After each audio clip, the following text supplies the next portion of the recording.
வணக்கம். இந்த காணொளியில் 10ஆம் வகுப்பு முதல் இயலினுடைய ரிவிஷன் வீடியோ தான் பார்க்க போகிறோம். ஆல்ரெடி 9th வரைக்கும் குயிக் ரிவிஷன் வீடியோ போட்டிருப்பேன். 10th 11th 12th bending. So இதை முடிச்சுட்டு சிறப்பு தமிழ் கண்டிப்பாக எடுப்பேன். ஒரு சில ரீசனால் என்னால் நடுவில் வீடியோஸ் ரெகுலராக போட முடியல. இதுக்கப்புறம் ரெகுலராக வீடியோஸ் வரும். ஸோ கண்டிப்பாக இந்த ரிவிஷன் வீடியோ 12th வரைக்கும் முடிச்சுட்டு உங்களுக்கு சிறப்பு தமிழ் முடிச்சுட்டு அதுக்கப்புறம் ஓல்டு புக்கு தமிழும் எடுப்பேன். ஸோ இதை பார்த்துருவோம். முதல் இயலில் என்னென்ன இருக்குன்றது குயிக்காக பார்த்துருவோம். ஃபர்ஸ்ட்ல பாவலரேறு பெருஞ்சித்திரனார் அவருடைய பாடல் வரிகள் கொடுத்திருக்காங்க. அவர் பாடுறாரு. என்ன பாடுறாருன்னா, அன்னை மொழியே அழகார்ந்த செந்தமிழே, முன்னைக்கும் முன்னை முகிழ்த்த நறுங்கனியே, கன்னிக்குமரி கடல் கொண்ட நாட்டிடையில் மன்னி அரசிறந்த மண்ணுலக பேரரசே, தென்னன் மகளே, திருக்குறளின் மாண்புகளே, இன்னரும் பாப்பத்தே, என் தொகையே, நற்கணக்கே, மண்ணும் சிலம்பே, மணிமேகலை வடிவே, முன்னும் நினைவால் முடித்தாள வாழ்த்துவோமே. செந்தமிழின் உள்ளுயிரே, செப்பறைய நின் பெருமை, என் தமிழ்னா எவ்வாறு எடுத்து உரைவிரிக்கும், முந்தை தனிப்புகழும் முகிழ்த்த இலக்கியமும் விந்தை நெடுநிலைப்பும் வேறார் புகழுரையும் உந்தி உணர்வெழுப்ப உள்ள கனல் மூல செந்தாமரை தேனை குடித்து சிறகார்ந்த அந்தும்பி பாடும் அதுபோல யாம் பாடி முந்திற்றோம் யாண்டும் முழங்க தனித்தமிழே அப்படின்ற பாடல் வரிகள் பாவலரேறு பெருஞ்சித்திரனாருடைய கனிச்சாறு என்ற நூல்ல இடம்பெற்றிருக்கு. இன்னொன்னு என்னன்னா, இந்த வீடியோ பார்க்குறவங்க ரிவிஷனுக்கு மட்டும் பாருங்க. புதுசா படிக்கிறவங்க ஆல்ரெடி என்னுடைய பிளேலிஸ்ட் செக் பண்ணீங்கன்னா இந்த ஒவ்வொரு லைனுக்குமே நான் எக்ஸ்பிளைன் பண்ணி உங்களுக்கு சொல்லியிருப்பேன். ஸோ அதை பார்த்துட்டு ரிவிஷன் பண்ணணுன்றவங்க மட்டும் இந்த வீடியோவை கண்டினியூ பண்ணுங்க. ஸோ இந்த பாடல் வரிகள் எந்த நூலில் இடம்பெற்றிருக்கு? கனிச்சாறு என்ற நூலில் இடம்பெற்றிருக்கு. கனிச்சாறு என்ற நூலை இயற்றியவர் யாருன்னா பாவலரேறு பெருஞ்சித்திரனார். சாகும் போதும் தமிழ் படித்தே சாக வேண்டும் என்றன் சாம்பலும் தமிழ் மணந்து வேக வேண்டும்னு சொன்னவர் யாருன்னா கா சச்சிதானந்தன். பாவலரேறு பெருஞ்சித்திரனார் பாத்தீங்கன்னா கனிச்சாறு தொகுப்புல இருக்கக்கூடிய இருவேறு தலைப்புல இருக்கக்கூடிய பாடல்கள் தான் கொடுத்திருக்காங்கன்னு சொல்லியிருக்காங்க. அந்த இருவேறு தலைப்பு என்னன்னா தமிழ்தாய் வாழ்த்தும் முந்துற்றோம் யாண்டும் என்ற தலைப்புல இவர் ஒரு 3 இதழ்கள் நடத்திருப்பாரு. அது என்னென்ன இதழ் அப்படின்னு பாத்தீங்கன்னா, தென்மொழி, தமிழ் சிட்டு, தமிழ் நிலம். ஸோ சைட்ல ப்ளூ கலர்ல ஹைலைட் பண்ணியிருக்கேன் பாருங்க. அதுவும் பாவலரேறு பெருஞ்சித்திரனார் நடத்திய இதழ் தான். இதுக்கான ஷார்ட்கட் எல்லாம் நான் சொல்லியிருப்பேன். ரிவிஷன் பண்றவங்களுக்கு ஓகே, புதுசா படிக்கிறவங்க ஆல்ரெடி போட்ட எக்ஸ்பிளைன் பண்ணி போட்ட வீடியோஸ் பாருங்க. நிறைய ஷார்ட்கட்டோட ஒவ்வொரு லைனுக்கும் விளக்கம் கொடுத்து சொல்லியிருப்பேன். பாவலரேறு பெருஞ்சித்திரனார் நடத்திய இதழ்கள் தமிழ் நிலம், தமிழ் சிட்டு, தென்மொழி. இவருடைய இயற்பெயர் என்னன்னு பாத்தீங்கன்னா துரைமாணிக்கம். பாவலரேறு பெருஞ்சித்திரனார் இயற்றிய நூல்கள் பாத்தீங்கன்னா உலகியல் 100, பாவிய கொத்து, நூறாசிரியம், கனிச்சாறு, என் சுவை 80, மகப்புகு வஞ்சி, பள்ளி, பறவைகள். திருக்குறள் மெய்ப்பொருளுரை தமிழுக்கு கருவூலமாய் அமைந்துள்ளது. ஸோ தமிழுக்கு கருவூலமாய் அமைந்திருக்கிறது எதுன்னா திருக்குறள் மெய்ப்பொருளுரை. இதை ஏற்றியவர் யாரு அப்படின்னா பாவலரேறு பெருஞ்சித்திரனார். ஸோ பாவலரேறு பெருஞ்சித்திரனாருடைய திருக்குறள் மெய்ப்பொருளுரை தமிழுக்கு கருவூலமாய் அமைந்துள்ளது. அடுத்து 8 தொகை நூல்கள் கொடுத்திருக்காங்க. சேம் டைம் அதை அடைமொழியும் சேர்த்து கொடுத்திருக்காங்க பாருங்க. நற்றினை, நல்ல குறுந்தொகை, குறுந்தொகையினுடைய அடைமொழி நல்ல, ஐங்குறுநூறு, ஒத்த 10 ஓங்கு பரிபாடல், கற்றறிந்தோர் ஏத்தும் கலியோடு அகம்புறம் என்று இத்திரத்து 8 தொகை. ஸோ 8 தொகை நூல்கள்ல முதல் நூல் எதன்னா, முதல்ல என்ன இருக்கு? நற்றினையா? நற்றினை தான் முதல் நூல். அடுத்து தமிழ் சொல் வளம், தேவநேய பாவனார். பாவனார் தான் தமிழ் சொற்களை பத்தி ஆராய்ச்சி அதிகமா பண்ணிருப்பாரு. நாடும் மொழியும் நமதிரு கண்கள் அப்படின்னு சொன்னவர் யாருன்னா பாரதியார். தமிழ் அல்லாத திராவிட மொழிகளின் அகராதிகளை ஆராய்ச்சி பண்ணணும்னா தமிழ்ல இருக்கிற மாதிரி ஒரு பொருளுக்கு பல சொல் வரிசைகள் அந்த அகராதியில இருக்காது. இது எந்த தமிழறிஞர்களுக்கும் மிக தெளிவாக தோன்றும். தமிழில் மட்டும் பயன்படுத்தப்பட்டு தமிழுக்கே சிறப்பாக உரியவனாக கருதப்படும் சொற்கள் மட்டுமின்றி தெலுங்கு, கன்னடம் முதலிய பிற திராவிட மொழிகளுக்கு உரியவனாக கருதப்படும் சொற்களும் தமிழ்ல உள்ளது அப்படின்ட்டு யார் சொல்லியிருக்காங்கன்னா கால்டுவெல் சொல்லியிருக்காரு. அவர் எந்த நூல்ல இந்த டீட்டெயில் சொல்லியிருக்காருன்னா, திராவிட மொழிகளின் ஒப்பிலக்கணம் என்றது கால்டுவெல்லுடைய நூல். இந்த நூலை எப்போ வெளியிட்டிருப்பாருன்னா 1856 வெளியிட்டிருப்பாரு. அந்த நூல்ல வந்து தமிழ் மொழியில வந்து ஒரு சொல்லுக்கு வந்து பல சொற்கள் வந்து இருக்கு அப்படின்றத சொல்லியிருப்பாரு. ஒரு பொருள் பல சொல், ஒரு பொருளுக்கு பல சொற்கள் வந்து இருக்குன்றத குறிப்பிட்டிருப்பாரு. அடுத்து தாவரங்களினுடைய அடிவகை வந்து கொடுத்திருக்காங்க. நீங்க எப்ப படிச்சாலும் இதை வந்து நெல்தாள், கேழ்வரகுத்தாள், கீரைத்தண்டு, வாழைத்தண்டு, நெட்டிக்கோள், மிளகாய் செடிக்கோள், குத்துச்செடி தூறு, புதர் தூறு. அதே வந்து கம்பு தட்டு, சோளம் தட்டுன்னு சொல்லுவோம், இல்லைன்னா கம்பு தட்டை, சோளத்தட்டை. இது வந்து தாவரங்களினுடைய அடிவகை. கரும்பின் அடி வந்து களின்னு சொல்லுவோம், மூங்கிலின் அடி வந்து களை, புலி அடி வேம்படி. அடுத்து ஒரு மரத்திலிருந்து பிரியும் மாபெரும் கிளைய வந்து என்னன்னு சொல்லுவோம்? கவை. அடி மரத்திலிருந்து பிரியும் மாபெரும் கிளை வந்து கவை. கவையின் பிரிவு வந்து கொம்பு அல்லது கொப்பு அப்படின்னு சொல்லுவோம். கொம்பின் பிரிவு வந்து கிளை எனவும், கிளையின் பிரிவு சினை, சினையின் பிரிவு வந்து போத்து, போத்தின் பிரிவு குச்சி, குச்சியின் பிரிவு வந்து இனுக்கு. தாவரத்தினுடைய காய்ந்த இது வந்து என்ன சொல்லுவோன்றது குறிப்பிட்டிருக்காங்க. காய்ந்த குச்சுவை வந்து குச்சி அல்லது சுள்ளி அப்படின்னு குறிப்பிடுறாங்க. காய்ந்த குச்சுன்னு சொல்லுவோம், இல்லை குச்சின்னு சொல்லுவோம். நம்ம மேக்சிமம் குச்சி தான் வந்து பயன்பாட்டில் வந்து பயன்படுத்துகிறோம். ஸோ காய்ந்த குச்சியை வந்து சுள்ளி. அதே காய்ந்த சிறுகிளை வந்து விறகு, காய்ந்த களி வந்து வெங்களி, காய்ந்த கொம்பும் கவையும் வந்து கட்டை. இலை வகைன்னு பார்த்தீங்கன்னா புளி இலை, வேம்பிலை, நெல்தாள், புல்தாள், சோளத்தோகை, கரும்புத்தோகை, தென்னையோலை, பனையோலை. காய்ந்த தாளையும் தோகையும் வந்து சண்டுன்னு சொல்லுவோம். காய்ந்த இலைய வந்து சருகுன்னு வந்து சொல்லுவோம். கொழுந்து வகை அப்படின்னு பார்த்தீங்கன்னா தாவரங்களினுடைய நுனி பகுதிகளை குறிக்கக்கூடிய சொற்கள்.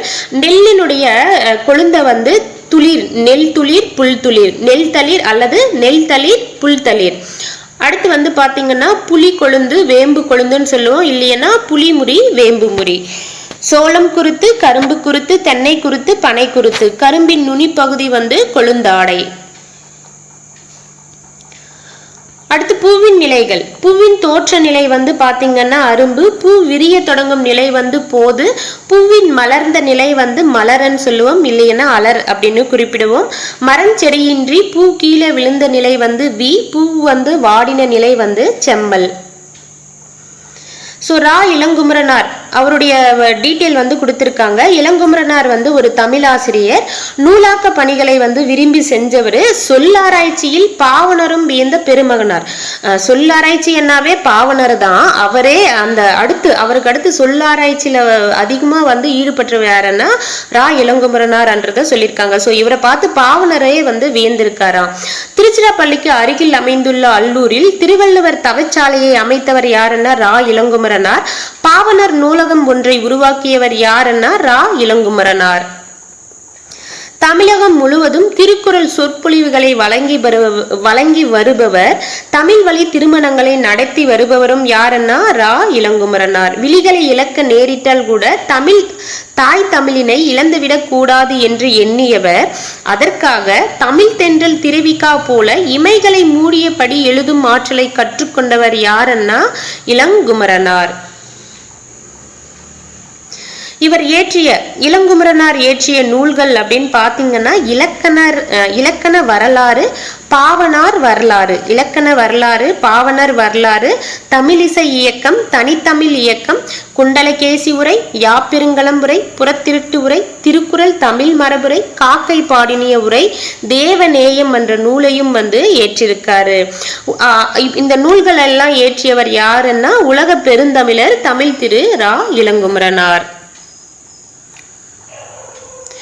பிஞ்சு வகையை பத்தி குறிப்பிட்டிருக்காங்க. பூவோடு கூடிய இளம் பிஞ்சை என்னன்னு சொல்லுவோம்னா பூம்பிஞ்சு அப்படின்னு வந்து சொல்லுவோம். இளம் காய வந்து பிஞ்சு அப்படின்னு குறிப்பிடுவோம். மா பிஞ்ச வந்து வடுன்னு சொல்லுவாங்க. பலா பிஞ்சு வந்து மூசு, எல் பிஞ்சு வந்து கவ்வை, தென்னை, பனை இதனுடைய பிஞ்சு வகையை வந்து குறும்பை அப்படின்னு வந்து சொல்லுவாங்க. சிறு குறும்பை வந்து முட்டுக்குறும்பை, முற்றாத தேங்காய் வந்து இளநீர், இளம் பாக்கு வந்து நுழாய், இளநெல் வந்து கருக்கல், வாழை பிஞ்சு வந்து கச்சல். குலை வகை அவரை கொத்து துவரை கொத்து. படிக்கும் போதே அதை சேர்த்தே படிச்சிருங்க. அவரை கொத்து துவரை கொத்து கொடி முந்திரி குலை வாழை குலைய வந்து தாருன்னு சொல்லுவோம். ஸோ வாழை குலை நம்மளுக்கு தெரியும் இல்லையா, அந்த குலையில ஒவ்வொரு பார்ட்டா இருக்கிறது தான் வந்து தாரு. அந்த தாருக்குள்ளதான் என்ன இருக்கும், வாழை பழங்கள் வந்து இருக்கும். 12 பழம் 10 பழம் 6 பழம்னுட்டு வந்து இருக்கிறத தான் வந்து தாருன்னு சொல்லுவோம். கேழ்வரகு கதிர் சோளக்கதிர் நெல் குரல் திணை குரல்னு சொல்லுவோம். இல்லைன்னா நெல் அழகு திணை அழகு அப்படின்னு சொல்லுவோம். இப்போ நம்ம வந்து வயல்ல வந்து நெற்பயிர்களை வந்து பார்த்துருப்போம் இல்லையா, அது வந்து எப்படி இருக்கும், நிறைய அமௌண்ட் ஆஃப் நெல் வந்து இருக்கும் இல்லையா ஒரு இதுல. அதை வந்து எப்படி சொல்லுவாங்க, நெல் குரல் திணைக்குரல். திணையும் அப்படிதான் இருக்கும். ஸோ நெல் குரல் திணைக்குரல்னு சொல்லுவோம். அல்லதுன்னா நெல் அழகு திணை அழகு.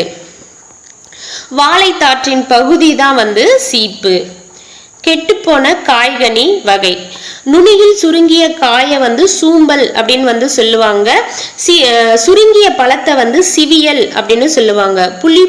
புழுவும் பூச்சியும் அரித்த காய் அல்லது கனியை வந்து சொத்தை அப்படின்னுட்டும், சூட்டினால் பழுத்த பிஞ்சை வந்து வெம்பல் அப்படின்னுட்டும், குழுகுழுத்த பழம் வந்து அழியல், குழுகுழுத்து நாரிய பழம் வந்து அழுகல், பதராய் போன மிளகாய் வந்து சொண்டு. கோட்டான் உட்கார்ந்ததனால் கெட்ட காய் வந்து கோட்டான் காய் அல்லது கூகை காய். தேரை அமர்ந்ததனால் கெட்ட காய் தேரைக்காய். தேரை அமர்ந்ததினால் கெட்ட தேங்காய் அப்படின்னு குறிப்பிட்ட அது வந்து அல்லிக்காய். தென்னையில் கெட்ட காய் உள்ளிக்காய். பழத்தோல் வகை. மிக மெல்லியதை வந்து தொலின்னு சொல்லுவோம். பழத்தின் மேல வந்து அந்த தோல் வந்து மென்மையா இருந்தது அப்படின்னா மிக மெல்லியதுன்னா அது தொலி அப்படின்னுட்டும், திண்ணமானது தோல் அப்படின்னுட்டும், திண்ணமானது தோல், மிக மெல்லியது தொலி, வன்மையானது தோடு, மிக வன்மையானது ஓடு, சுரையின் ஓடு குடுக்கை, தேங்காய் நெற்றியின் மேற்பகுதி மட்டை, நெல் கம்பு முதலியவற்றின் மூடி வந்து உமி, வரகு கொம்மை கேழ்வரகு கொம்மை. அடுத்து மணி வகை. நெல் கூலம் புல் கூலம், கம்புவும் வந்து கூலம் தான். அவரை பயிறு உளுந்து பயிறு வேர்க்கடலை கொண்டைக்கடலை கத்திரி விதை மிளகாய் விதை புலிக்கால் காஞ்சிரை.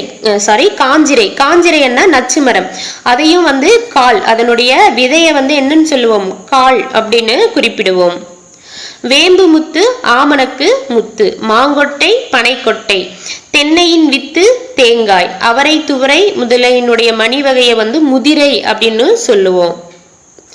நெல் நாற்று கத்திரி நாற்று, மாங்கன்று புலிக்கன்று வாழைக்கன்று, வாழையின் இளநிலை வந்து குருத்து, தென்னையின் இளநிலை வந்து பிள்ளை. ஸோ இந்த இமேஜ்ல வந்து கொடுத்துருக்காங்க பாருங்க.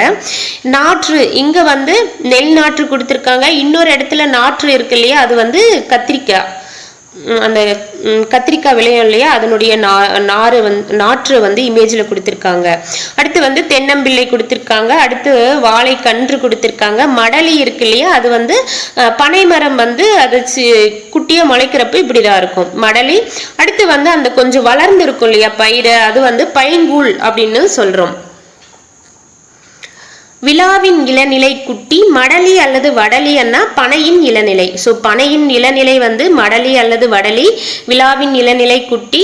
நெல் சோளம் முதலியவற்றின் பசும்பயிர். பசும்பயிரன்னா அது முளைத்து கொஞ்சம் வளர்ந்துருக்கும், அதை தான் வந்து பசும்பயிரன்னு சொல்லுவோம். அந்த நெல் சோளம் முதலியவற்றின் பசும்பயிர் வந்து பைங்கூழ். ஆங்கிலத்துல வந்து பாத்தீங்கன்னா இலைய வந்து குறிப்பிடணும்னா லீஃப் என்ற ஒரே ஒரு வார்த்தை தான் இருக்கு. பட் நம்ம தமிழ்ல வந்து பாத்தீங்கன்னா தாள் இலை தோகை ஓலை அப்படின்னு பாகுபடுத்தி சொல்றோம்ன்றத சொல்லியிருக்காங்க.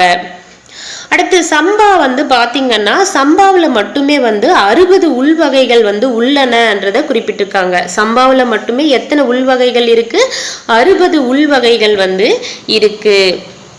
அடுத்து இந்த தெரியுமான்றதுல இப்போ குரூப் 2ல வந்து பாத்தீங்கன்னா அந்த மேட்ச் த ஃபாலோவிங்ல வந்து பொருத்துகளை வந்து கொடுத்திருப்பாங்க. பன்மொழி புலவர் வந்து யாரு அப்படின்னுட்டு இந்த பக்கம் வந்து நிறைய பேரை பத்தி கொடுத்திருப்பாங்க. ஸோ அப்பாதுரையாரும் வந்து கொடுத்திருப்பாங்க. ஸோ பன்மொழி புலவர் யாருன்னா அப்பா துரையார். உலகத்திலேயே ஒரு மொழிக்காக உலக மாநாடு நடத்திய முதல் நாடு எதுன்னா மலேசியா. ஸோ நம்மளுக்கே வந்து தெரியும். ஸோ மலேசியாவில் தான் வந்து முதல்ல வந்து தமிழ் மாநாடு வந்து நடைபெற்றிருக்கும். 1966 வந்து நடத்தியிருப்பாங்க. ஸோ உலகிலேயே ஒரு மொழிக்காக உலக மாநாடு நடத்திய முதல் நாடு எதுன்னா மலேசியா. அம்மாநாட்டிற்குரிய முதல் மொழியும் வந்து எதுன்னா தமிழ் தான் அப்படின்ட்டு அப்பாதுரையார் வந்து குறிப்பிட்டிருக்காரு. இவர் எப்படிப்பட்டவர்? பன்மொழி புலவர். பன்மொழி புலவர்னா பல மொழிகள்ல வந்து தேர்ச்சி பெற்றிருப்பாரு.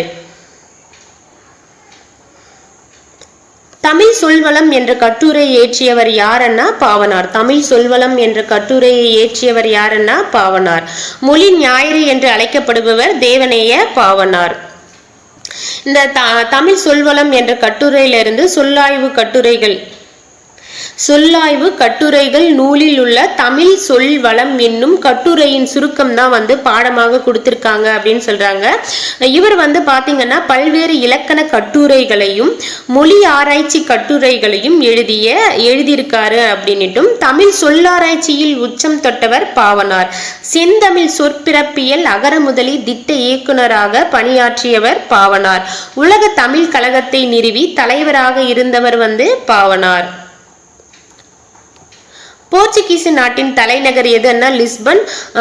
1554 வந்து கார்டிலா என்னும் நூல் வந்து முதலாக வந்து மொழிபெயர்க்கிறாங்க. எந்த மொழியில மொழிபெயர்க்கிறாங்கன்னா தமிழ் மொழியில தான் வந்து மொழிபெயர்க்கப்பட்டது. ரோமன் வரி வடிவத்துல வந்து இந்த நூலை வந்து அச்சிடுறாங்க.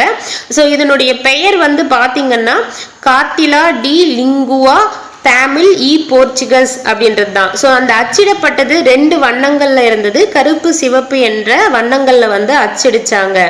இந்திய மொழிகளிலேயே மேலை நாட்டு எழுத்துருவில் முதலில் அச்சேறிய மொழி எதுன்னா நம்மளுடைய தமிழ் மொழி. ஒரு பொருள் தரக்கூடிய பல சொற்கள். சொல்லுதல் அப்படின்னா நம்மளுக்கு என்னன்னு தெரியும். வேற எப்படியெல்லாம் இதை சொல்லலாம்னா பேசுதல், விளம்புதல், செப்புதல், உரைத்தல், கூறல், இயம்பல், மொழிதல் அப்படின்ட்டு இப்படியெல்லாம் வந்து சொல்லுதல்ன்றதுக்கு வேற வார்த்தைகளை வந்து பயன்படுத்தலாம். அடுத்து சந்த கவிமணி தமிழ் அழகனார் அவருடைய பாடல் வந்து கொடுத்திருக்காங்க. தனிப்பாடல் திரட்டுல வந்து இந்த பாடல் வந்து இடம்பெற்றிருக்கு. முத்தமிழ் துய்ப்பதால் முச்சங்கம் கண்டதால் மெத்த வணிகளமும் மேவனால் நித்தம் அணை கிடந்த சங்கத்தவர் காக்க ஆளிக்கு இணை கிடந்த தேத்தமிழ் ஈண்டு. துய்ப்பது அண்ணா கற்பது, தருதல். மேவலால் அண்ணா பொருந்துதலால், பெறுதலால் அப்படின்ற பொருள் வந்து வருது. துய்ப்பது அண்ணா கற்பது, தருதல். மேவலால் அண்ணா பொருந்துதலால், பெறுதலால். இப்போ இங்க இதுல வந்து பாத்தீங்கன்னா முத்தமிழன்னா என்ன, மெத்த வணிகலன்னா அந்த சிலேடை அப்படின்னு சொல்லுவோம் இல்லையா, ஒரே வார்த்தைக்கு 2 பொருள் இருக்கும். அது கீழே வந்து கொடுத்திருப்பாங்க. இதுல வந்து முச்சங்கம் முச்சங்கம்னா தமிழை வந்து கம்பேர் பண்ணும்போது இந்த இமேஜ்ல கொடுத்த மாதிரி 2 பொருள் வரும். ஒன்று வந்து நம்மளுடைய தமிழை கம்பேர் பண்ணி வர்ற மாதிரியும், இன்னொன்று வந்து கடலை வந்து ஒப்பிட்டு சொல்ற மாதிரியும் வரும். முச்சங்கம் பண்ணும்போது நம்மளுடைய முதல் இடை கடை சங்கம் அப்படின்னுட்டும், அதே வந்து முச்சங்கு அண்ணும்போது வெண்சங்கு, சஞ்சலம், பாஞ்ச சன்னியம் ஆகிய 3 வகையான சங்குகளை வந்து குறிக்குதுன்றதை கொடுத்திருக்காங்க. பாக்ஸ்ல இன்னும் தெளிவா கொடுத்திருக்காங்க பாருங்க. முத்தமிழ். ஸோ இந்த பார்த்துட்டு நீங்க பாடல் வரிகளை பாருங்க, எல்லா வரிகளும் இருக்கும். முத்தமிழ் ஃபர்ஸ்ட்ல இருக்கும். அப்புறமா வந்து மெத்த வணிகலன், முச்சங்கம் இதெல்லாம் வந்து குறிப்பிட்டிருப்பாங்க. முத்தமிழன்னா இயலிசை நாடகம். அதே வந்து கடலுக்கு அப்படின்னும் போது அது என்ன பொருள்ல வந்து குறிப்பிடுதுன்னா முத்தினை அமிழ்ந்து எடுத்தல். முச்சங்கம்னா முதல் இடை கடை. அதே வந்து கடலுக்கு ஒப்பிடும்போது 3 வகையான சங்குகள். ஸோ இங்க வந்து பார்த்தோம் இல்லையா, 3 வகையான சங்குகள் என்னன்னா வெண்சங்கு, சலஞ்சலம், பாஞ்ச சன்னியம். மெத்த வணிகலன்னா மெத்த குட்டல் அணிகலன் பிரிக்கலாம். தமிழுக்கு வந்து 50 காப்பியங்களை வந்து குறிப்பிடுது. கடலுக்கு வந்து மிகுதியான வணிக கப்பல்களை வந்து குறிப்பிடுது. சங்கத்தவர் காக்கன்னா சங்க பலகையில் இருந்து சங்க புலவர்கள் பாதுகாத்தமை. கடலுக்கு அப்படின்னும் போது நீர் அலையை தடுத்து நிறுத்தி சங்கினை காத்தல் என்ற பொருள்ல வந்து வருது. இரட்டர மொழிதல் அப்படின்னா என்னன்னு பாத்தீங்கன்னா ஒரு சொல்லோ சொற்றொடரோ இரு பொருள்பட வருவதுதான் வந்து இரட்டர மொழிதல் அணி. இதை வந்து வேற எப்படி அழைப்பாங்கன்னா சிலேடை அப்படின்னு அழைப்பாங்க. இந்த இரட்டர மொழிதலை வந்து செய்யுள்ள பயன்படுத்துறோம், உரைநடையில பயன்படுத்துறோம், மேடை பேச்சிலையும் வந்து இந்த இரட்டர மொழிதல் என்ற சிலேடையை வந்து பயன்படுத்திட்டு இருக்கோன்றதை குறிப்பிட்டிருக்காங்க. தனிப்பாடல் திரட்டுன்றது என்னன்னு பார்த்தீங்கன்னா பல புலவர்கள் பாடிய பாடல்களின் தொகுப்பு தான் வந்து தனிப்பாடல் திரட்டு. நம்மளுக்கு பாடப்பகுதியில் கொடுத்திருக்கக்கூடிய பாடல் வரிகள் இயற்றியவர் யாருன்னா தமிழ் அழகனார். இவரை வந்து சந்த கவிமணி அப்படின்னு குறிப்பிடுறோம். ஸோ சந்த கவிமணி, இவருடைய இயற்பெயர் என்னன்னு பார்த்தீங்கன்னா சண்முக சுந்தரம். ஸோ நீங்க படிக்கும் போதே எப்படி படிச்சிருங்கன்னா சந்த கவிமணி தமிழ் அழகனார் சண்முக சுந்தரம் அப்படின்னு படிச்சிருங்க. சந்த கவிமணி தமிழ் அழகனார் சண்முக சுந்தரம் அப்படின்னு படிச்சிருங்க. இவர் வந்து பாத்தீங்கன்னா 12 சிற்றிலக்கிய நூல்களை வந்து படைத்திருக்காரு. ஸோ சந்த கவிமணி தமிழ் அழகனாரான சண்முக சுந்தரம் வந்து எத்தனை சிற்றிலக்கிய நூல்களை படைத்திருக்காருன்னா 12. அடுத்து வந்து பாருங்க, கீவா ஜெகநாதன் சிலேடை வந்து பயன்படுத்தியிருப்பாரு. அதை பத்தி சொல்லியிருக்காங்க. அவர் வந்து ரயில் வண்டியை விட்டு இறங்குறாங்க. அவரை வந்து மாலையிட்டு வரவேற்கிறாங்க. அப்போது சொல்றாங்க கீவா ஜெகநாதன் வந்து அடடே காலையிலே மாலையும் வந்து விட்டதே அப்படின்ட்டு யார் சொல்லியிருக்கா? கீவா ஜெகநாதன். இசை விமர்சகர் யாருன்னா சுப்புடு. அன்று கச்சேரியில் அவருடைய காதிலும் கம்மல் குரலிலும் கம்மல் அப்படின்னு சொன்னவர் யாருன்னா சுப்புடு. அடுத்து வந்து கி ஆபே விஸ்வநாதன் வந்து பல் மருத்துவத்துல சிறப்பு பட்டம் பெற்ற அவருடைய நண்பரை அறிமுகம் செய்யும் போது இவர் பல்துறை வித்தகர் அப்படின்ட்டு குறிப்பிட்டிருக்காரு. ஸோ பல்துறை, அந்த பற்களை சார்ந்த துறையில வித்தகர் அப்படின்ற பொருளும் வரும், பல துறைகள்ல வித்தகர் அப்படின்ற பொருளும் வரும். ஸோ இது வந்து சிலேடைக்கு வந்து எடுத்துக்காட்டா இதுல இங்க வந்து கொடுத்திருக்காங்க, பார்த்துக்கோங்க. ஸோ இந்த ஸ்டேட்மெண்ட் கொடுத்து யார் இதை சொன்னாங்கன்னுட்டு நம்மளுக்கு எக்ஸாம்ல கேட்கலாம். அடுத்து வந்து உரைநடையின் அணிநலன்கள். எழில் முதல்வன். ஸோ யார் ஏற்றிருக்கான்னா எழில் முதல்வன். குன்றூர் கிழார் வந்து ஆசிரியப்பா வந்து ஏற்றுவாரு. ஸோ அது வந்து ஜஸ்ட் தெரிஞ்சுக்கோங்க. குறிஞ்சிப்பாட்டை ஏற்றியவர் யாருன்னா கபிலர். குறிஞ்சிப்பாட்டை ஏற்றியவர் கபிலர். முதல்ல வந்து சங்க பாடல்கள் வந்து தமிழ்ல வந்து தோன்றியது. அதுக்கப்புறம் வந்து அற இலக்கியங்கள். ஸோ நம்ம வந்து என்ன பண்ணுவோம், மேற்கணக்கு நூல்கள் கீழ்கணக்கு நூல்கள்னு சொல்லுவோம். மேற்கணக்கு நூல்கள்னா சங்க பாடல்கள், கீழ்கணக்கு நூல்கள் வந்து அற இலக்கியங்கள் அதிகமாக இடம்பெற்றிருக்கும் இல்லையா, அப்போ அற இலக்கியங்கள். ஸோ சங்க பாடல்களுக்கு அடுத்து அற இலக்கியங்கள், அற இலக்கியங்களுக்கு அடுத்து காப்பியங்கள், காப்பியங்களுக்கு அடுத்து சிற்றிலக்கியங்கள், சிற்றிலக்கியங்களுக்கு அடுத்து சந்த கவிதைகள், அடுத்து புது கவிதைகள், நவீன கவிதைகள் வந்து தோன்றியிருக்குன்றதை குறிப்பிடுறாங்க. தமிழ் மறை அப்படின்ட்டு குறிப்பிடப்படும் நூல் எதன்னா திருக்குறள். திருக்குறளை ஏற்றியவர் யாருன்னா திருவள்ளுவர். திருவள்ளுவர் பெயர்ல முதல்ல வந்து தமிழ் கணினி வந்து உருவாக்குறாங்க. எந்த வருஷம் உருவாக்குறாங்கன்னா 1983. யார் உருவாக்குறாங்க அப்படின்னு பாத்தீங்கன்னா 1983 செப்டம்பர்ல DCM டேட்டா ப்ராடக்ட்ஸ் என்ற ஒரு தனியார் நிறுவனம் வந்து உருவாக்குறாங்க. இது வந்து பாத்தீங்கன்னா இந்த கம்ப்யூட்டர்ல தமிழ் ஆங்கிலம் என 2 மொழிகள்லையுமே வந்து கையாளலாம். ஸோ தமிழ் வழியா வந்து டீட்டெயில கொடுத்து அதனுடைய அவுட்புட்டாக வந்து தமிழ் வழியிலேயே வந்து பெறலான்றதையும் வந்து சொல்லியிருப்பாங்க. அடுத்து வந்து பாத்தீங்கன்னா இந்த திருவள்ளுவர் இந்த கம்ப்யூட்டர்ல வந்து செய்திகளை எங்கிருந்து எங்க வரைக்கும் பரிமாற்றினாங்கன்னா சென்னை தேனாம்பேட்டையில் இருந்த புள்ளி விவரத்துறை அலுவலகத்திற்கும் தலைமைச் செயலகத்துக்கும் கோப்புகளையும் செய்திகளையும் பரிமாறிக்கொண்ட முதல் நேர்வழி கணினியும் எதுன்னா திருவள்ளுவரே அன்னிட்டு அந்த கம்ப்யூட்டர் அவங்களுக்கு திருவள்ளுவர் அப்படின்னு பேர் வச்சிருக்காங்க இல்லையா, அதுதான்றதை குறிப்பிட்டிருக்காங்க. உணர்ச்சிகளை காட்ட வந்து எது கொண்ட மொழி நடை தான் வந்து ஏற்ற கருவின்னு சொல்றாங்கன்னா ஊமை கொண்ட மொழி நடை. ஸோ நம்மளுடைய உணர்ச்சிகளை காட்டணும்னா ஊமை கொண்ட மொழி நடை தான் வந்து ஏற்ற கருவி அப்படின்னு சொல்றாங்க. குறிஞ்சி மலர் என்ன நூலை வந்து ஏற்றியவர் யாருன்னா நான் பார்த்த சாரதி. குறிஞ்சி மலரை நான் பார்த்தேன். ஸோ குறிஞ்சி மலர் என்ற நூலை ஏற்றியவர் நான் பார்த்த சாரதி. நான் பார்த்தேன் குறிஞ்சி மலரை வந்து நான் பார்த்த சாரதி. இவர் வந்து சொல்லியிருக்காரு, என்ன சொல்லியிருக்காருன்னா திருப்பரங்குன்றத்தின் அழகை பார்ப்பதற்கென்றே இயற்கை பதித்து வைத்த 2 பெரிய நிலை கண்ணாடிகளை போல் வடப்புறமும் தென்புறமும் நீர் நிறைந்த கண்மாய்கள் என்ற பாடல் வரிகள் குறிஞ்சி மலர் என்ற நூலில் இடம்பெற்றிருக்கு. ஏற்றியவர் நான் பார்த்த சாரதி. தண்டி வந்து பாத்தீங்கன்னா ஊமையும் பொருளும் வேற்றுமை ஒளிவித்து ஒன்றென மாட்டின் அஃது உருவகம் ஆகும் அப்படின்னு குறிப்பிட்டிருக்காரு. சோ ஊமையும் பொருளும் வேற்றுமை ஒளிவித்து ஒன்றென மாட்டின் அஃது உருவகம் ஆகும் அப்படின்ட்டு யார் எழுதியிருக்காருன்னா தண்டி வந்து எழுதியிருக்காரு. இன்னொன்னு என்ன சொல்றாங்கன்னா, ஊமையை விட உருவகம் தான் வந்து உணர்வுகளை தூண்டி எழுப்பதுல வந்து வெற்றி பெறுது அப்படின்றதையும் சொல்லியிருக்காங்க. முகநிலவில் வியர்வை முத்துக்கள் துளித்தன அப்படின்ட்டு உருவகமாக எழுதுகிறார்கள். முகநிலவில் வியர்வை முத்துக்கள் துளித்தனன்றது உருவகம். களம்புக துடித்த நின்று உனக்கு வெற்றிச்சாறு கிடைத்து விட்டது, உண்டி மகிழ்ந்தாய், உன் புன்னகைதான் அதற்கு சான்று. இது எங்கள் காலத்தில் வாழ்ந்த அறிஞர் அண்ணா அவர்களின் உரைநடை. களம்புக துடித்த நின்று உனக்கு வெற்றிச்சாறு கிடைத்து விட்டது, உண்டு மகிழ்ந்தாய், உன் புன்னகைதான் அதற்கு சான்று என்றது யாருடைய வரிகள்னா அறிஞர் அண்ணா. ஊம உறவு மறைந்து வந்ததுன்னு அது என்னன்னு சொல்லுவோம், எடுத்துக்காட்டு ஊமை அணி அப்படின்னு சொல்லுவோம். புறம் தூய்மை நீரான் அமையும், அகத் தூய்மை வாய்மையால் காணப்படும். இதுல என்ன அணி பயின்று வந்திருக்குன்னா எடுத்துக்காட்டு ஊமை அணி. எடுத்துக்காட்டு ஊமை அணியை வந்து ஒரே நடையில பயன்படுத்தும் போது அது எப்படி சொல்லுவோம் அப்படின்னா இணையொப்பு, இங்கிலீஷ்ல வந்து அனாலஜி அப்படின்னு குறிப்பிடுறாங்க. எடுத்துக்காட்டு ஊமை அணியை ஒரே நடையில பயன்படுத்தும் போது இணையொப்பு.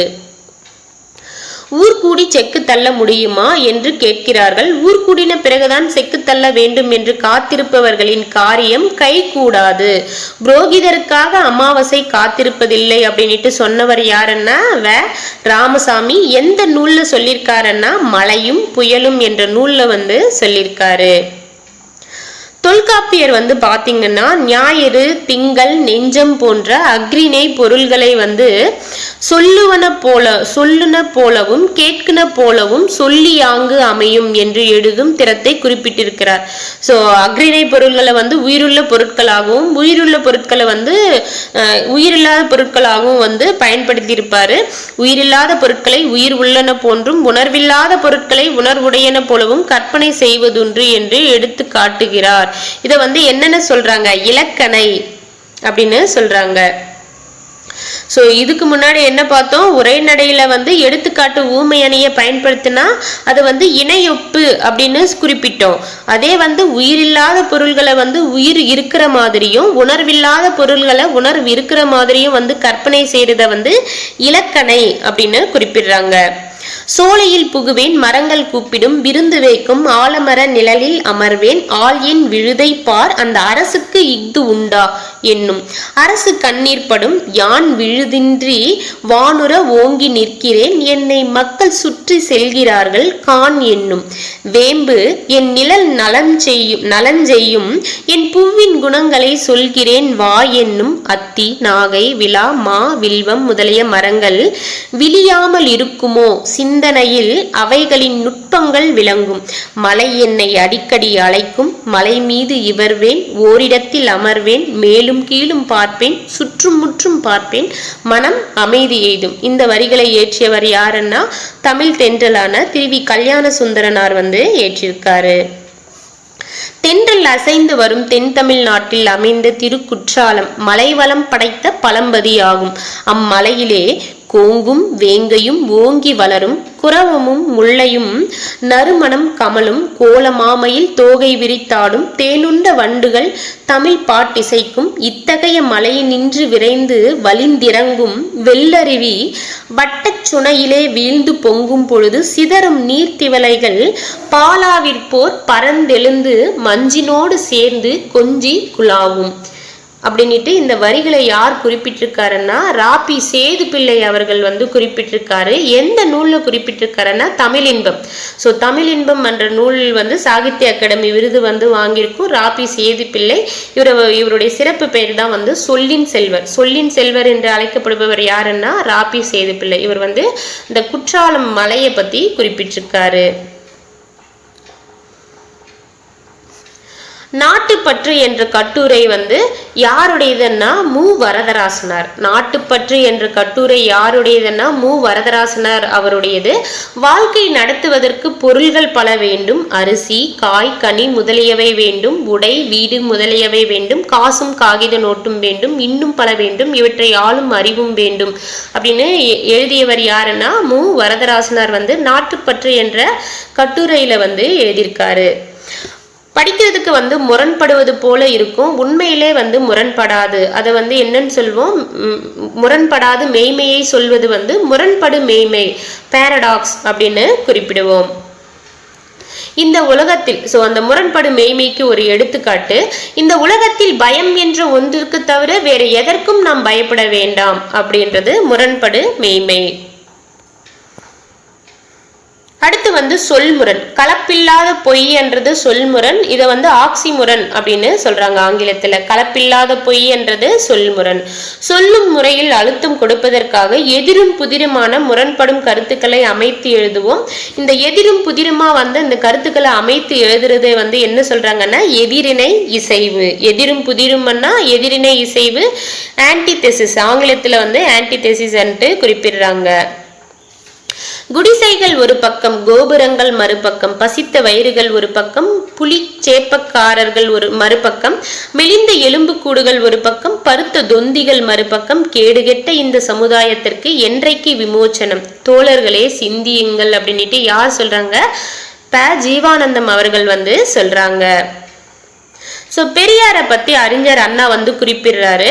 என்ன சொல்றாருன்னா, அவர் பேசாத நாள் உண்டா, குரல் கேட்காத ஊருண்டா, அவரிடம் சிக்கி திணறாத பழமை உண்டா, எதை கண்டு அவர் திகைத்தார், எந்த புராணம் அவரிடம் தாக்குதலை பெறாதது, எனவேதான் பெரியாருடைய பெரும் பணியை நான் ஒரு தனி மனிதனின் வரலாறு என்றல்ல, ஒரு சகாப்தம், ஒரு காலகட்டம், ஒரு திருப்பம் என்று கூறுகிறேன் அப்படின்ட்டு அண்ணா அவர்கள் பெரியாரை பற்றி சொல்றாங்க. இந்தியாதான் என்னுடைய மோட்சம், இந்தியாவின் நன்மைதான் என் நன்மை, இந்தியாதான் என் இளமையின் மெத்தை, என் யவ்வனத்தின் நந்தவனம், என் கிழக்காலத்தின் காசி அப்படின்ட்டு யார் பாடியிருக்காங்க, யார் சொல்லியிருக்காங்கன்னா பாரதி அவர்கள் சொல்லியிருக்காங்க. எழில் முதல்வன் புதிய உரைநடை என்னும் நூலில் உள்ள உரைநடையின் அணிநலன்கள் என்னும் கட்டுரையின் சுருக்கம். புதிய உரைநடை என்ற நூலில் இருக்கக்கூடியதுதான் உரைநடையின் அணிநலன்கள். இதை ஏற்றியவர் யாருன்னா எழில் முதல்வன். இந்த புதிய உரைநடை என்ற நூலுக்காக சாகித்ய அகாடமி விருதையும் எழில் முதல்வன் பெற்றிருக்காரு. இவரை ம ராமலிங்கம் என்கிற எழில் முதல்வன். மா ராமலிங்கம் என்கிற எழில் முதல்வன். எழில் முதல்வனுடைய முழு பெயர் பார்த்தீங்கன்னா மா ராமலிங்கம் என்கிற எழில் முதல்வன். நீங்க எங்க படிச்சாலும் அந்த ஃபுல் நேமே படிச்சிருங்க. அவருடைய சிறப்பு பெயர் ஏதாவது நீங்க இவருக்குன்னு இல்ல, வேற யாருக்கு எந்த ஆத்தருக்கும் சிறப்பு பெயர் ஏதாவது இருக்குன்னா படிக்கும் போதே அதோட சேர்த்தி படிச்சிருங்க. மா ராமலிங்கம் என்கிற எழில் முதல்வன் மாநில கல்லூரியில படிக்கிறாரு. அங்கேயே பேராசிரியராக பணி செய்யறாரு. இவர் தமிழ்துறை தலைவராக எங்கெங்க பணி செஞ்சாருன்னா குழந்தை அரசு ஆடவர் கல்லூரியிலையும் பாரதிதாசன் பல்கலைக்கழகம் திருச்சியில இருக்கும். பாரதிதாசன் பல்கலைக்கழகம் எங்க இருக்குன்னா திருச்சி. அதுல தமிழ்துறை தலைவராக பணி செஞ்சிருக்காரு. மரபு கவிதை புது கவிதை படைப்பதில் வல்லவராய் இருந்திருக்காரு. இவருடைய நூல்கள் கொடுத்திருக்காங்க பாருங்க. இனிக்கும் நினைவுகள் யார் மா ராமலிங்கம் என்கிற எழில் முதல்வன், எங்கெங்கும் காணினும் என்பது மா ராமலிங்கம் என்கிற எழில் முதல்வன், யாதுமாகி நின்றாய் என்றது மா ராமலிங்கம் என்கிற எழில் முதல்வன். இது ஏதோ பாட்டு மாதிரி வருது பாருங்களேன். இனிக்கும் நினைவுகள் எங்கெங்கும் காணினும் யாதுமாகி நின்றாய். மா ராமலிங்கம் எழில் முதல்வன் அவர்கள் ஏற்றிருக்காரு. எழில் முதல்வன் எந்த நூலுக்காக சாகித்ய அகாடமி விருது வாங்கியிருக்காருன்னா புதிய உரைநடை என்னும் நூலுக்காக வாங்கியிருக்காரு. வாழையும் கமுகும் தாழ்குலை தெங்கும் மாவும் பலாவும் சூழடுத்து ஓங்கிய தென்னவன் சிறுமலை திகழ்ந்து தோன்றும் என்ற வரிகள் எந்த நூல்ல இடம்பெற்றிருக்குன்னா சிலப்பதிகாரத்துல காடுகான் காதை. இந்த பாடல் வரிகள்ல இருக்கக்கூடிய சிறுமலை எங்க இருக்கக்கூடிய சிறுமலையை குறிப்பிடுதுன்னா திண்டுக்கல் மாவட்டத்தில் இருக்கக்கூடிய சிறுமலை. உள்ளங்கை நெல்லிக்கனி போலன்றது ஊமை. அப்படி அதுக்கான பொருள் என்னன்னா வெளிப்பட தன்மையை தான் உள்ளங்கை நெல்லிக்கனி போல. அடுத்து